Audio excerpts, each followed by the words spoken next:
So hello everyone, welcome to Physics की दुनिया. My name is Mukesh Kumar Parsoya. I have completed my BTech from NIT Kurukshetra and I have secured AIR 233 in GATE 2023. बच्चों,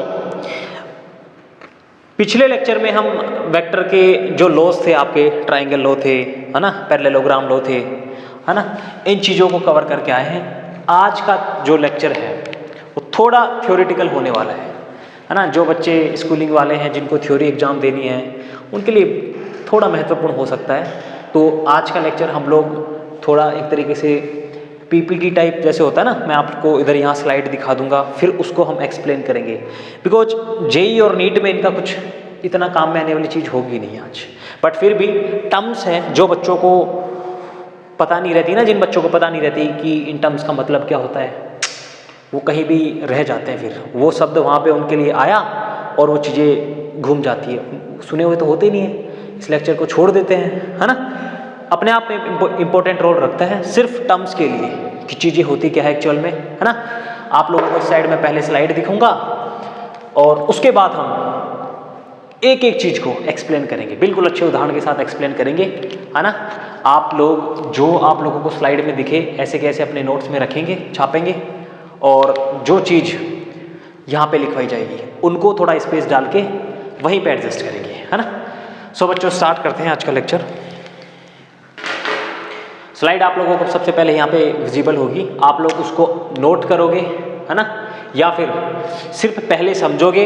पहले आप ये समझोगे कि जो चीज़ें बताई जा रही है वो समझोगे, उसके बाद जैसे ही बोर्ड कंप्लीट होता है ना, उसके बाद आप लोग उसको छापोगे और यहाँ पे जो लिखाया जाए उसको भी छापोगे.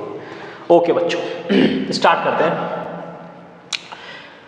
द वेरी फर्स्ट हम लोग देखेंगे कि वेक्टर्स के टाइप कितने होते हैं, कितने टाइप के वेक्टर्स हो सकते हैं, है ना. सारी चीज़ों का डिस्कशन यहाँ पे होगा. स्लाइड आप लोगों को यहाँ पे विजिबल होगी, आपको बस देखना है और चीज़ें समझनी है ना. सो हेडिंग डालेंगे टाइप्स ऑफ वेक्टर. स्टार्टिंग के 2-3 स्लाइड में यही चलने वाला है कि कितने टाइप के वेक्टर्स होते हैं, है ना. जनरली बच्चों को पता नहीं रहता, टर्म्स से वो रूबरू होते नहीं है और उनको समस्याएं आ जाती है. बट छोटा लेक्चर होने वाला है यार, आज का लेक्चर वैसे ही छोटा होने वाला है, बिल्कुल देखेंगे, सारे बच्चे देखेंगे इनको. सो बच्चों, द वेरी फर्स्ट पहला टाइप जो होता है उसमें हम लोग देखेंगे इक्वलिटी ऑफ वेक्टर्स. बहुत बढ़िया. वहां पे लिखा रहा है कि sir vectors having equal magnitude and same directions are called equal vectors. Equal vector होते क्या है ना. यदि फॉर एग्जांपल मैं कहूँ आप लोगों को, हम किसी दुकानदार के पास जाते हैं और हम उनको कहते हैं कि भैया 1-1 किलो चीनी 2 जगह तोल दो. हम कहें 1-1 किलो चीनी 2 जगह तोल दो, इनका मतलब वो चीज़ें बराबर दे रहे हैं, चीज़ें बराबर दे रहे हैं और सेम चीज़ें दे रहे हैं. ऐसा तो है नहीं एक में चीनी डाल देंगे, एक में नमक डाल देंगे, ऐसा नहीं होता ना. यही सीन यहाँ पे है ना. इनका मतलब है सर, फॉर एग्जांपल मैं कहूँ ए वेक्टर है और हमारे पास बी वेक्टर है. देखो यहाँ पे इक्वलिटी का मतलब यही है कि जो फिजिकल क्वांटिटी है वो सेम होनी चाहिए. चीनी, मैं कह रहा हूँ चीनी, हम चीनी लेने जाते हैं तो वो चीनी ही देते हैं दोनों में, है ना. यहाँ पे भी इनका मतलब ये है, मैं कहूँ ये वेलोसिटी का वेक्टर है, ए वेलोसिटी के हैं तो बी भी वेलोसिटी के ही होंगे, है ना. इसका मतलब सर इक्वलिटी में तो ये भी हो गया, उनका मैग्नीट्यूड 1 किलो था, उनका भी 1 किलो था. यस, इनका मतलब है कि इनका मैग्नीट्यूड सेम होगा. वेरी फर्स्ट थिंग, डायरेक्शन इनकी सेम होगी. वेक्टर है तो वेक्टर के पास क्या क्या होता है, मैग्नीट्यूड होता है और डायरेक्शन होती है. दोनों चीज़ें हमारे पास हैं, दोनों चीज़ें इनकी सेम होगी. एंड मोस्ट इंपॉर्टेंट थिंग, महत्वपूर्ण चीज, यही चूकते हैं बच्चे, है ना. Physical quantity must be same. Physical quantity must be same. इसका मतलब सर फॉर एग्जांपल मैं कहूं आपके पास ए वेक्टर है 2i 3j, ध्यान देना इधर मैं आगे क्या लिख रहा हूं, मीटर पर सेकंड, है ना. और आपके पास बी वेक्टर है 2i + 3j न्यूटन. देखो यहाँ पे मैं क्या कह रहा था, अब आप यहाँ पे देखो सर इनके तो मैग्नीट्यूड सेम है दोनों की, है ना, दोनों बराबर भी हैं, दोनों की डायरेक्शन भी सेम है, बट ये वेलोसिटी है और ये फोर्स है, इसीलिए मैं यहां पे लिखा हूं अलग से, physical quantity must be same, है ना। इक्वलिटी ऑफ फैक्टर तभी हो पाएंगे जब फिजिकल क्वांटिटी, अरे यार बहुत छोटा सा एग्जांपल लिया था, आपको नमक और चीनी दोनों बराबर चीजें आप उनको बोल नहीं पाओगे, यहां पे भी इनका यही मतलब है, बहुत बेसिक चीज है। थोड़ा ये वाली चीज ध्यान में रखेंगे बच्चे, बिल्कुल वो यूनिट देखते नहीं है और फिर रह जाते हैं, है ना। टाइप्स पढ़ रहे हैं हम, थोड़ा अच्छे से पढ़ेंगे। नेक्स्ट लाइन में मूव करते हैं। नेक्स्ट आता है बच्चों कोलिनियर वेक्टर। कोलिनियर वेक्टर, बहुत बढ़िया।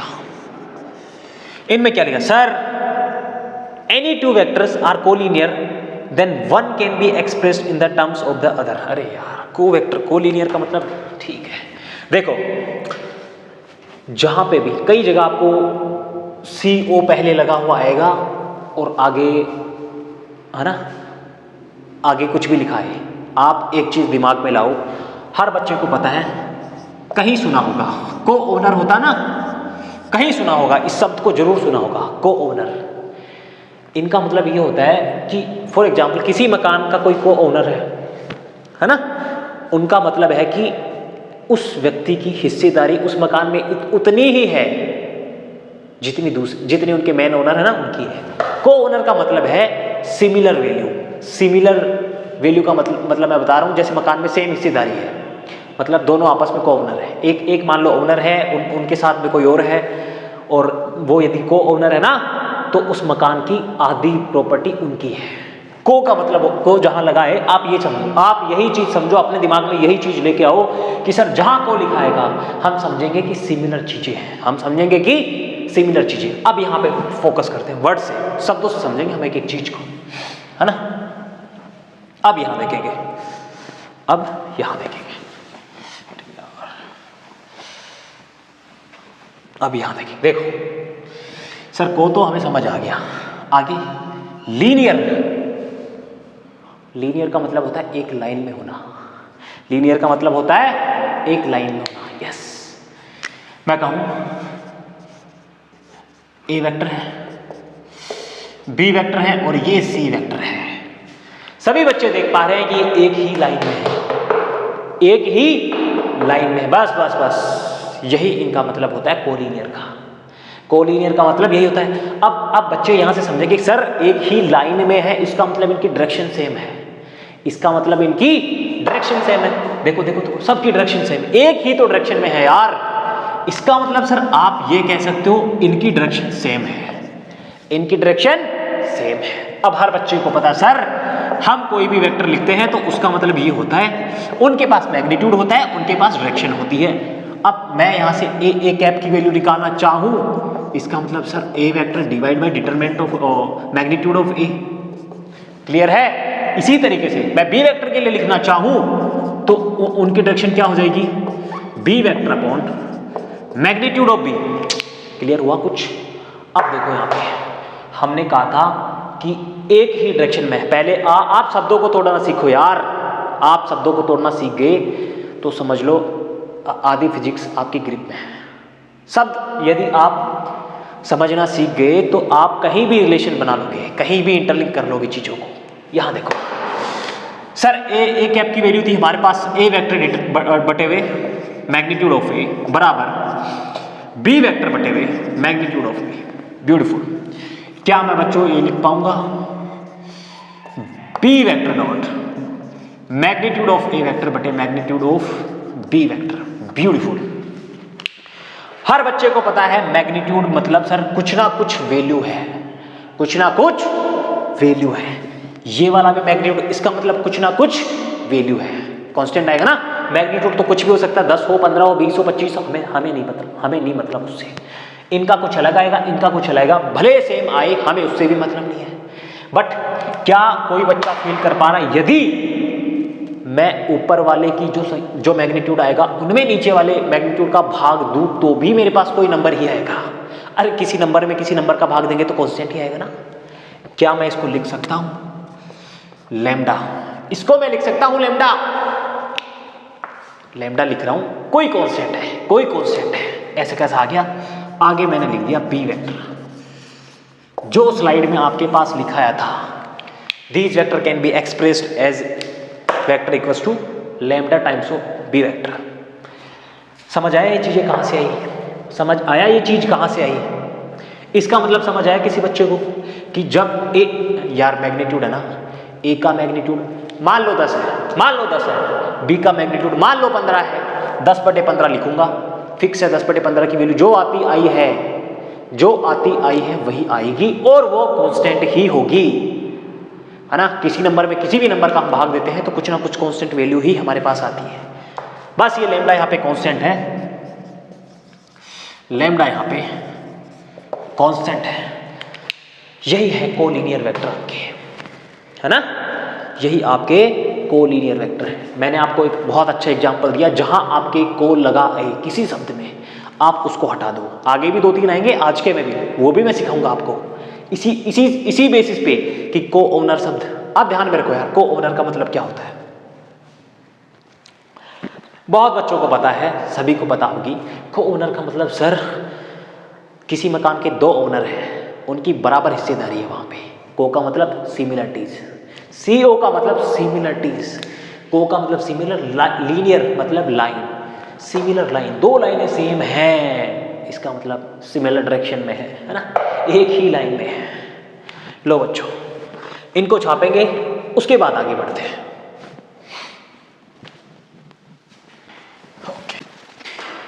ओके बच्चों, अगला है आपके पास नल वेक्टर। नल मतलब पानी वाला नल नहीं सर,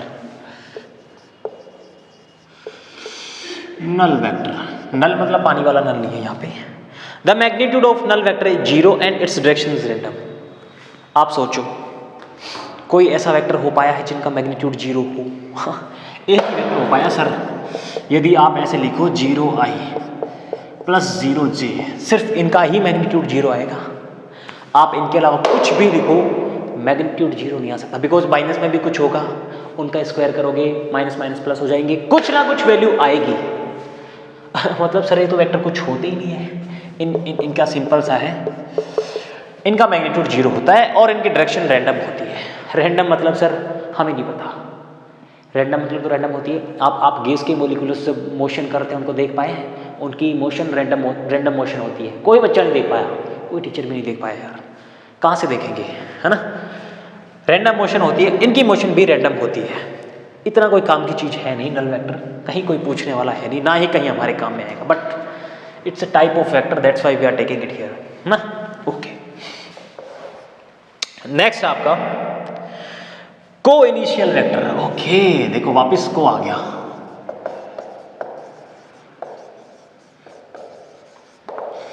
को इनिशियल वेक्टर, बहुत बढ़िया सर, बहुत बढ़िया।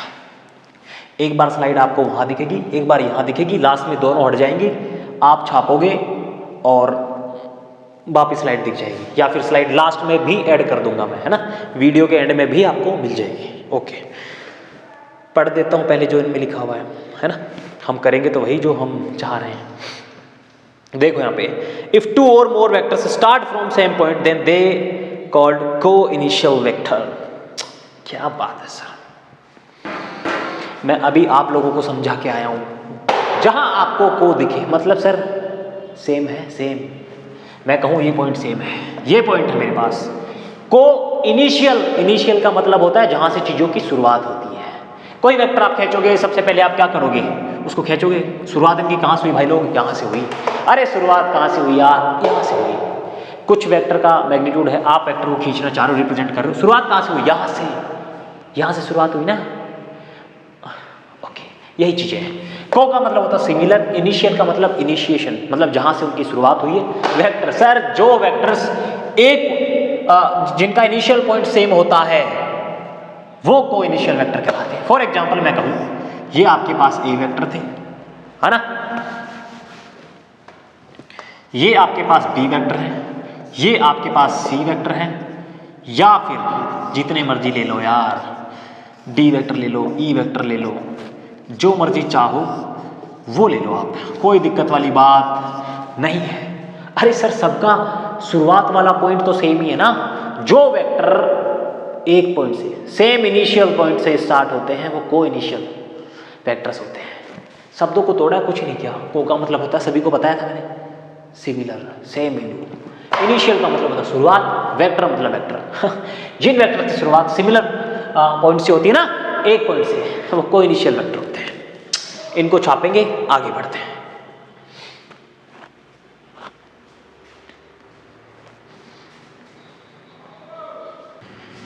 ओके बच्चों,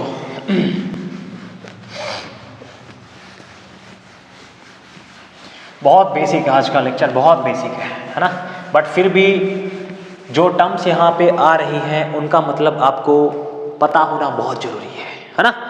अगला देखेंगे बच्चों, coplanar vectors. Sir coplanar vectors क्या होते हैं? जो पहले लिखा है वो देख लो, उनमें लिखा है, मैं समझाऊंगा, वापिस CO वापिस आ रहा है बार बार।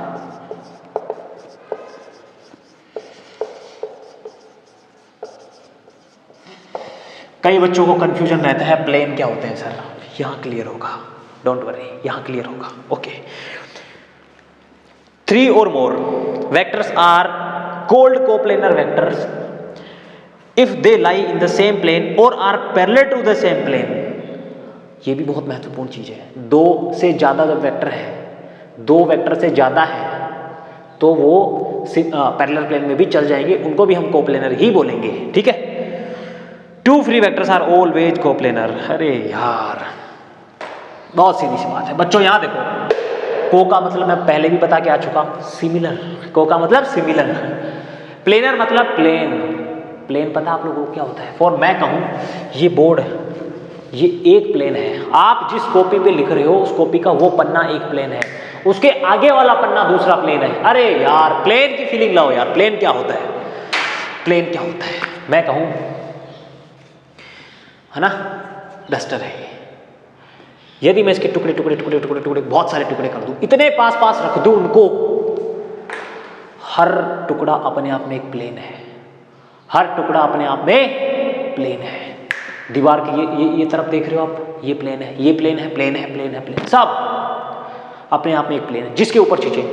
ये बोर्ड आप देख रहे हो, प्लेन है सर। प्लेन का मतलब यार, जहां पे चीजें टिकी हुई है ना, प्लेन जहां पे चीजें हो रही है। देखो, मैं कहूं, मैं कोई 2 वेक्टर बना दूं, सर आप यहीं पे तो बना रहे हो, आप यहीं पे तो बना रहे हो, इसका मतलब 2 क्या, मैं तो यहां 3 भी बना दूं। लो, इसी प्लेन में तो है चीजें। ये अपने आप में एक प्लेन था, बोलो था कि नहीं था? प्लेन मैंने आप लोगों को भी बताया, प्लेन आप लोगों को बताया, एक उदाहरण भी लिया, है ना।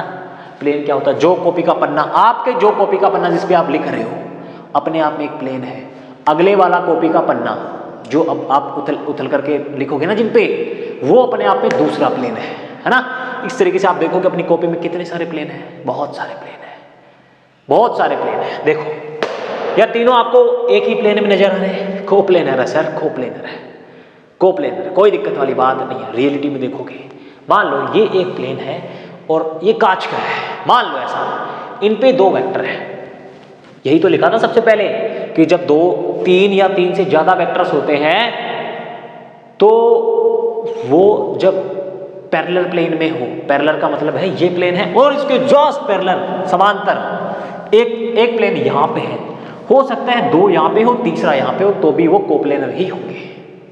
इतना सा मतलब है, इतनी ज्यादा बहसबाजी करने की जरूरत है नहीं, कहीं इतना काम में आने वाला आपके है नहीं, है ना। सिर्फ इतना मतलब समझ लो कोप्लेनर होते क्या है, बहुत, इतना काफी आपकी। हवा लगी? ओके सर, बहुत बढ़िया, ब्यूटीफुल। आगे देखो बच्चों, पैरेलल, पैरेलल प्लेन क्या होते हैं सर? पैरेलल तो यार कहां से पढ़ते हो, कहां से ओ सॉरी, पैरेलल वेक्टर्स है यहाँ पे, पैरेलल वेक्टर, ये टाइप है वेक्टर की, ये वेक्टर की टाइप है। If the angle between any 2 vectors is 0 then they are called parallel vector. बहुत सिंपल सी बात है। यहां लिखा है, जरूरी नहीं है पैरेलल वेक्टर का मैग्नीट्यूड सेम हो, मैग्नीट्यूड सेम हो। इसका मतलब सर, पैरेलल का मतलब हमें पता है समांतर होता है। आप कोई भी 2 लाइन खींच दो, इनके बीच की दूरी हमेशा सेम रहेगी, इनके बीच की ये वाली दूरी, हाँ, परपेंडिकुलर डिस्टेंस देखते हैं ना, 10th क्लास में पढ़ के आए हो ना यार, पैरेलल लाइंस पढ़ के आए हो ना मेरे लाल। देखो इनका मतलब सर इनके बीच की दूरी हमेशा सेम रहेगी, जो पहले है वही रहेगी, ओके है ना। और इनके बीच का एंगल सर, एंगल तो कहाँ बन रहा है, 0 डिग्री बन रहा है इनके बीच का एंगल। पहली चीज है थीटा बराबर 0 डिग्री, इनके बीच का एंगल 0 होना चाहिए। यदि मैं कहूँ ए वेक्टर इतना है और बी वेक्टर इतना है, क्या ये पैरेलल नजर आ रहे हैं आप लोगों को? पैरेलल का मतलब सिर्फ इतना सा है कि उनके बीच की डिस्टेंस हमेशा सेम रहनी चाहिए। ये जरूरी नहीं है कि इनका मैग्नीट्यूड, वेक्टर की लंबाई क्या रिप्रेजेंट कर रही थी, वेक्टर का मैग्नीट्यूड याद करो, पहले लेक्चर में बताया था ना, इनका मैग्नीट्यूड ज़्यादा है, मतलब सर फिर भी ये है तो पैरेलल ही, इनके बीच की डिस्टेंस देखो देखो देखो देखो, यहाँ से यहाँ तक सेम ही है। ओके बच्चों, इसका मतलब है sir magnitude of A is not equal to magnitude of B. क्या सर कभी पॉसिबल नहीं हो सकता? हो सकता है, क्यों नहीं हो सकता यार? यदि दोनों वेक्टर बराबर है ना, मतलब मैग्नीट्यूड इनका सेम है, हो सकता है, कोई दिक्कत नहीं है। लो ये भी इतने हैं और ये भी इतने ही है, लो हो गए, लो आपके ये मैग्नीट्यूड सेम हो गया इनका। इसका मतलब सर अभी भी है तो पैरेलल वेक्टर, यस अभी भी पैरेलल वेक्टर है, अभी भी पैरेलल वेक्टर है। ओके बहुत बढ़िया बच्चों, ये हो गया इनके। इसका मतलब है कि A vector is parallel to B vector. इतनी बहुत गहराई वाली बातें हैं नहीं इनमें, सिंपल सी बात है। पैरेलल आप सब बहुत पहले से पढ़ते आए हो, यहाँ मैंने वेक्टर लगाया, वेक्टर आप लोगों को पता है क्या होती है, बस पैरेलल होते हैं जिनके बीच की डिस्टेंस हमेशा सेम हो। परपेंडिकुलर डिस्टेंस ही तो मेजर करते हैं, ऐसा थोड़ी है यहाँ से डिस्टेंस आप यहाँ मानोगे और बोलोगे सर यहाँ की अलग है, ऐसा नहीं होता। ठीक है, इसको छापेंगे फिर आगे बढ़ेंगे।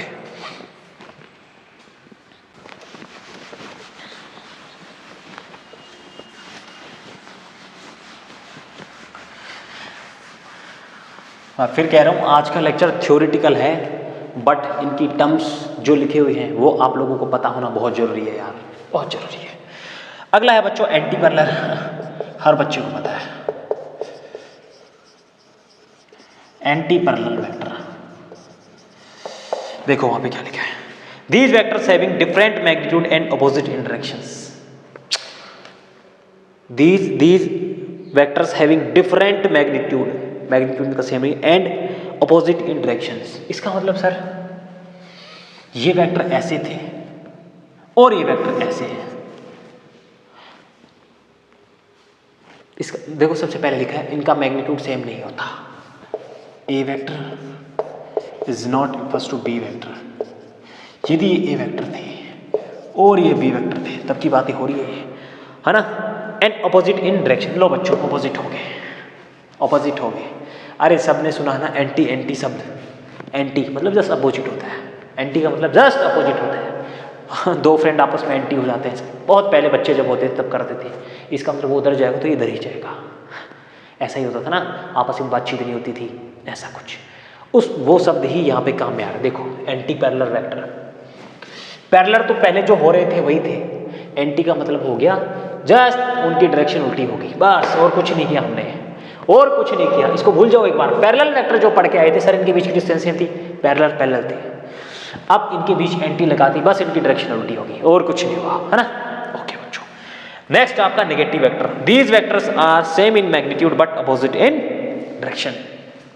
अगला आपका नेगेटिव वेक्टर, नेगेटिव वेक्टर बहुत बढ़िया, साफ साफ लिखा है। These vectors are same in magnitude but opposite in direction. बहुत बेसिक सी बात है यहाँ पे। नेगेटिव वेक्टर है मतलब सर इनका मैग्नीट्यूड तो बराबर है, लिखा है ना साफ साफ, same in magnitude but opposite in direction. लो भाई ये यहाँ पे जाएंगे, है ना, तो ये यहाँ पे जाएंगे, ये ए वेक्टर है, ये बी वेक्टर है, इनके बीच की डिस्टेंस यहाँ से देखो, यहाँ से ये भी सेम है और ये भी सेम है, ये भी सेम है और ये भी सेम है, बस इतना सा काम था, है ना, इतना सा काम था। इतने ही टाइप के आपके वेक्टर्स होते हैं। अब हम कुछ इंपॉर्टेंट डिस्कशन करेंगे ना। कुछ प्रैक्टिकल एग्जाम्पल भी मैं आप लोगों को बताऊंगा कि जो आपने कभी फील नहीं करे होंगे, आज करोगे, है ना। इनको छापेंगे फिर आगे बढ़ते हैं। ओके,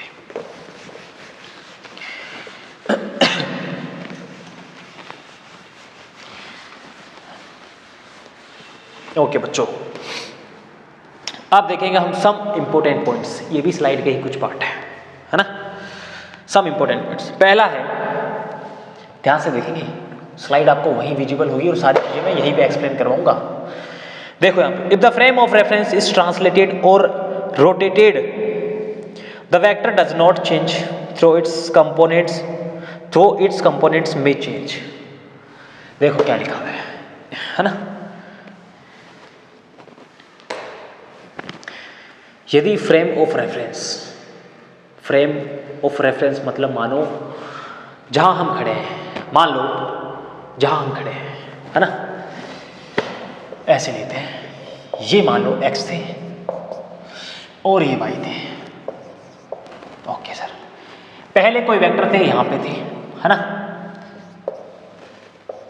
उनको इन्हीं वेक्टर यहां पे मान लो ये वेक्टर थे, ऐसे वेक्टर थे, ये वेक्टर थे, मान लो ये इनकी आई डायरेक्शन में इतने थे, जेड डायरेक्शन में इतने थे, हमें नहीं पता वैल्यू कितनी थी, हमें नहीं पता बिल्कुल भी। ओके, अब यदि इस वेक्टर को मैं थोड़ा सा रोटेट कर दूं,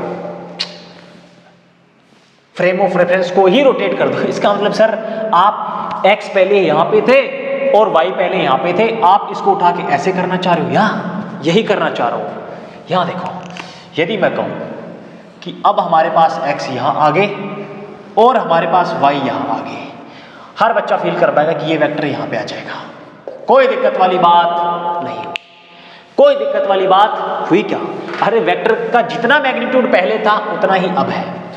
बच्चों एक प्रैक्टिकल एग्जांपल देखो,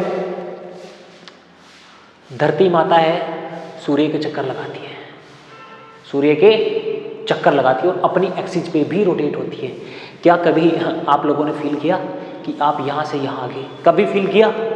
नहीं कर पाए ना। कहां से फील कर पाओगे यार, कहां से फील कर पाओगे? यही चीज यहां पे हो रही है, यही चीज यहां पे हो रही है।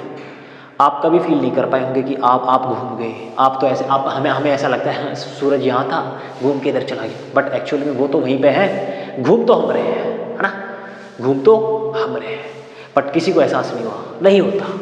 वैसा ही सिनेरियो यहाँ पे है। देखो जो एक्स वाई थे मैंने उनको ही रोटेट कर दिया, कोई दिक्कत नहीं हुई। जो ए वेक्टर पहले यहाँ थे वो यहाँ चले गए, उनका मैग्नीट्यूड में कुछ बदलाव नहीं होगा। बट अब सर जो पहले x थे,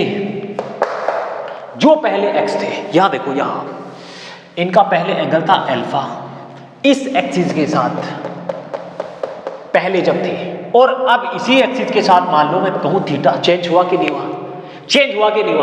हो गया सर। इसका मतलब इनके कंपोनेंट भी चेंज हो जाएंगे। इधर देखो, इधर नहीं, इसका मतलब सर इनके कंपोनेंट भी चेंज हो जाएंगे। पहले इनका ये वाला कंपोनेंट आ रहा था ए कोस अल्फा, पहले इतना ही आ रहा था ना बच्चों यार, देखो अल्फा एंगल था।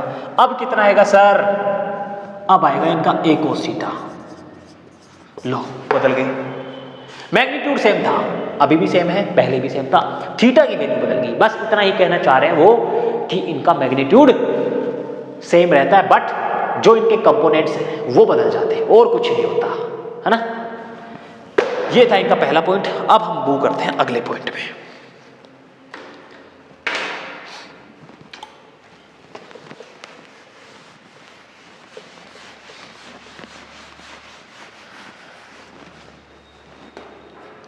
नेक्स्ट है बच्चों, two vectors are called equal if their magnitude and directions are same and they represent values of same physical. अरे यार तो बहुत पहले ही आ चुका, सबसे पहला हमने पढ़ा था ना इक्वल वेक्टर। ओके, कोई दिक्कत वाली बात नहीं है। Two vectors are always coplanar but three vectors are may or may not coplanar. इस प्लेन पे आप दो वेक्टर खींच दो, मैं कहूं, मैं आप लोगों को दिखाऊं यहां पे, यदि मान लो ये है, कोई वेक्टर है, तो हमें नहीं पता सर, इस प्लेन पे है। ओके हाँ। लो भाई लोग, ये पहला वेक्टर थे, ये दूसरे वेक्टर हैं, ये पहले वेक्टर थे, ये दूसरे वेक्टर हैं। ओके, मैं इनको इनकी टेल से टेल मिला लेता हूँ, कोई दिक्कत नहीं होगी किसी बच्चे को। ये ए वेक्टर है, ये बी वेक्टर है, मैं इनकी टेल से टेल मिला लेता हूँ। ये लो, ये बी वेक्टर है और ये ए वेक्टर है। अब यदि मैं कहूँ तीसरा वेक्टर, ध्यान देना अच्छे से, ध्यान देना। दो वेक्टर हो गए आपके पास, जो यहां पे देखिए आपने दो वेक्टर थे सर, हाँ बिल्कुल फील कर पा रहे हैं, ये ए वेक्टर थे, ये बी वेक्टर थे। अब मैं कहूं तीसरा वेक्टर यदि ऐसा आ गया, यदि तीसरा वेक्टर ऐसा आ गया, ये तो सर इनके प्लेन में ही नहीं रहे। इनके प्लेन में तो तब होते जब इन पे लेटे रहते, जब इस प्लेन पे लेटे रहते तब इस प्लेन में होते। अब तो सर इनका प्लेन ही बदल गया। यही बात है, जब दो वेक्टर जो भी होते हैं वो एक प्लेन में होते हैं, है ना, बहुत सिंपल सी बात है। पर जब तीसरा वेक्टर होता है, जरूरी नहीं है वो कोप्लेनर हो ही, ये बात बिल्कुल जरूरी नहीं है कि जो तीसरा वेक्टर आएगा वो उन दो वेक्टर के साथ उसी प्लेन में हो, बहुत बिल्कुल जरूरी वाली बात है नहीं, है ना। आगे देखेंगे बच्चों, अब कुछ प्रॉपर्टीज रही है, आप यहाँ पे तो कुछ छापने वाली चीज़ें है नहीं, यहीं पे हम डिस्कस कर लेते हैं। उसके बाद आज का लेक्चर यही एंड करेंगे, बस इतना ही था थ्योरेटिकल पोर्शन आपका। उसके बाद आपको रियल फील आएगी वेक्टर की। अगले लेक्चर में तो मज़ा आ जाएगा, है ना। आपका रिलेटिव वेलोसिटी का कंसेप्ट क्लियर होगा यहीं पे, जो आप मैकेनिक्स में पढ़ोगे, वन डायमेंशन मोशन में रिलेटिव रेन वाली प्रॉब्लम देखोगे, एरोप्लेन वाली देखोगे, यहीं से वो क्लियर हो जाएंगी अगले लेक्चर में, है ना। बहुत बेसिक से हम लोग स्टार्ट करेंगे, थोड़ा ध्यान देके पढ़ना पड़ेगा अगले लेक्चर को, बट ठीक है, अभी के लिए आप इसको देखेंगे। कुछ प्रॉपर्टीज बची बच्चों,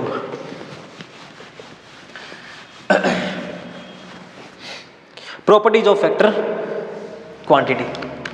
ओके, विजिबल है आपको वहां पे? ओके, बहुत बढ़िया। फॉर एग्जाम्पल मैं कहूँ मेरे पास है A vector, B vector. Okay, बहुत बढ़िया sir. They can be added, A vector plus B vector is a vector quantity. Here A vector and B vector are same physical quantity. बहुत पहले मैं आप लोगों को बता चुका कि सेम फिजिकल क्वांटिटी ही जुड़ती है। मैं कह रहा था यहाँ पे 2i + 3j मीटर पर सेकंड, और यहाँ पे मैं कहूँ 2i + 3j, ये यदि न्यूटन है, इसका मतलब सर ये तो फोर्स है और ये वेलोसिटी है। कहाँ से जोड़ोगे बे? वेलोसिटी और फोर्स का तो यहाँ तो हम कोई तालमेल है नहीं जो आप इनको जोड़ पाओ, नहीं जोड़ पाओगे ना। यही कहना चाह रहे थे कि सेम फिजिकल क्वांटिटीज होनी चाहिए, तभी आप उन पे कुछ कर पाओगे, जोड़ तोड़ कर पाओगे। Okay, vector addition is cumulative. Cumulative का मतलब क्या होता है? कम्युलेटिव जो वर्ड है वो एक्यूमुलेट शब्द से आया है। एक्यूमुलेट का मतलब होता है टू गेदर समथिंग, चीज़ों को इकट्ठा करना, है ना। खैर कोई नहीं, आपके मतलब की बात नहीं है। कम्युलेटिव का मतलब आप इतना समझो कि कोई भी दो वेक्टर है, दो वेक्टर के लिए हम कम्युलेटिव लेते हैं, और जब तीन वेक्टर हो हम एसोसिएटिव, दो से ज़्यादा चीज़ें होती है एसोसिएटिव लेते हैं। क्योंकि वहाँ पे फिर जो मैथ्स वाले स्टूडेंट हैं उनके आएगा ऐसा चैप्टर जहाँ पे कम्युलेटिव भी होगा, एसोसिएटिव भी, वो टर्म्स यूज करेंगे। बट आप लोग जो नीट वाले बच्चे हैं वो नहीं देख पाएंगे, वहाँ देख लो। कम्युलेटिव का मतलब होता है जो दो, मैं कहूँ ए वेक्टर प्लस बी वेक्टर, यदि मैं इनको जोड़ूं और मैं इस तरीके से लिख दूं बी वेक्टर प्लस ए वेक्टर, कोई बुराई वाली बात नहीं है। क्या बुराई वाली बात होगी सर इनमें? आपने जोड़ दिया ए वेक्टर प्लस बी वेक्टर, इनको इनसे जोड़ो या इनको इनसे जोड़ो, बात तो सेम ही है ना यार, आएगा वही रिजल्टेंट दो के लिए। ओके सर, बहुत बढ़िया। अगली प्रॉपर्टी बच्चों, वेक्टर एडिशन इज एसोसिएटिव मैं बोला था, दो के लिए हम कम्युलेटिव यूज करते हैं और तीन के लिए हम एसोसिएटिव यूज करेंगे। देखो यहाँ गिवन है A vector plus B vector plus C vector बराबर this here A B C are same physical quantities. कोई बड़ी वाली बात नहीं है, ये इनको मैं कहूंगा कम्युलेटिव। ओके, यदि मेरे पास है A vector B vector C vector, बहुत बढ़िया सर। आप इनको ओके जोड़ना चाह रहे हो, सपोज करो आप इनको ऐसे जोड़ रहे हो, है ना। पहले आपने ए वेक्टर बी वेक्टर को जोड़ा, देखो यहाँ पे फील लाओ यार, फीलिंग लेके आओ। आपके पास मानो ए वेक्टर ये थे, बी वेक्टर आपके पास ये थे और सी वेक्टर आपके पास ये थे। ए वेक्टर, बी वेक्टर और सी वेक्टर।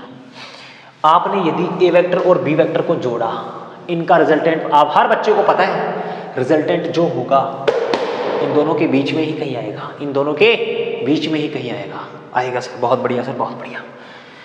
फिर आपने मान लो ये रिजल्टेंट आए और उनमें आपने सी जोड़ा, मान लो वो कहीं यही आए, मान लो वो कहीं यही आए, जो इन तीनों का जोड़ है वो बता रहा हूं मैं यहां कहीं आया है ना। सर इस बार आप एक काम करो, पहले बी वेक्टर को और सी वेक्टर को जोड़ दो। मान लो पहले मैंने बी वेक्टर को और सी वेक्टर को जोड़ा, इनका रिजल्टेंट कहीं यही आया, इन दो का बता रहा हूं मैं यहां पे। उसके बाद सर जो आया उसको आप ए में जोड़ो, यही आएगा। आप दोनों तरीके से चीजों को करेंगे, यही आएगा, कोई दिक्कत वाली बात नहीं है। बहुत छोटी सी प्रॉपर्टी है यार, याद रखना है बस। A vector plus B vector plus C vector किसी तरीके से जोड़ो, चीजें वही रहेगी, है ना, कोई दिक्कत वाली बात है नहीं।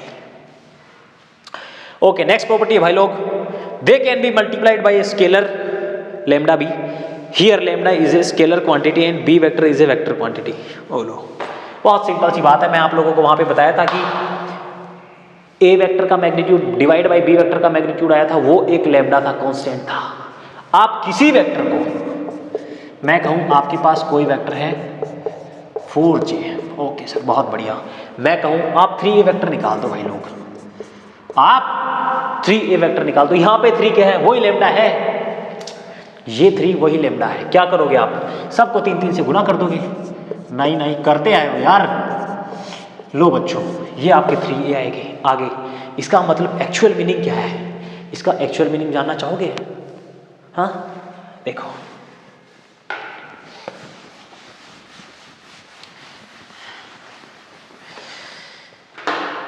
इसका मतलब है सर आपने स्केल 3 गुना कर दिया, चीजें 3 गुना बढ़ा दी, चीजें 3 गुना बढ़ा दी। एक तरीके से किसी चीज का 3 गुना बढ़ा देना। मान लो पहले आपके पास ये वेक्टर थे यहाँ पे, ठीक है। अब सर इनका मैग्नीट्यूड भी देखो बदल जाएगा ना यार, 12 का स्क्वायर प्लस 9 का स्क्वायर का अंडर रूट बदल गया। पहले इनका इतना सा था, मतलब इनको 3 गुना बढ़ा दिया। एक्चुअल क्वांटिटी बता रहा हूँ, यहाँ पे इनके 3 थे, यहाँ पे इनके 4 थे। अब देखो यहाँ पे इनके 9 हो गए, यहाँ पे इनके 12 हो गए। लो, बाकी सब चीज़ें सेम रहेंगी, डायरेक्शन वगैरह सेम रहेंगे, एंगल वगैरह सेम रहेगा। सो बच्चों, आज का लेक्चर यही एंड करेंगे। इतनी ही आपकी बेसिक प्रॉपर्टीज थी, है ना, बहुत छोटी मोटी चीज़ें थी, बट हम इनको छोड़ नहीं सकते थे एक्चुअल में, है ना, बिकॉज आगे कहीं पे भी जब ये टर्म इंट्रोड्यूस होएंगी तो बच्चे वहाँ पे घबरा जाते हैं, सर ये तो हम पढ़ के ही नहीं आए, हमें कहाँ से पता, और फिर मैं वहाँ पे सीधा कुछ कर दूंगा, कोई भी, है ना। फॉर एग्जांपल मैंने a प्लस बी प्लस सी कुछ भी जोड़ने का आया और मैंने सीधा लिख दिया, बच्चे वहीं पे छोड़ देंगे हम पढ़ के ही नहीं आए, है ना। सो बच्चों, आज का लेक्चर यही एंड करेंगे। आप लोगों को एक बार मैं फिर से सारी स्लाइड रिपीट कर दे रहा हूँ, आप यहाँ से भी नोट कर सकते हो, है ना, स्क्रीन पे आपको विजिबल होगी, या फिर आप अपने टेलीग्राम चैनल से डाउनलोड कर सकते हो, है ना। उसका लिंक आपको इस वीडियो के डिस्क्रिप्शन में भी मिल जाएगा, बाकी हर के डिस्क्रिप्शन में होता है वो, वहाँ से आप ज्वाइन कर सकते हो फिजिक्स की दुनिया, और वहाँ से डाउनलोड कर सकते हो। सो ओके बच्चों, यही एंड करते हैं आज का lecture. This is Mukesh Kumar Parsoya signing off for today. जय हिंद।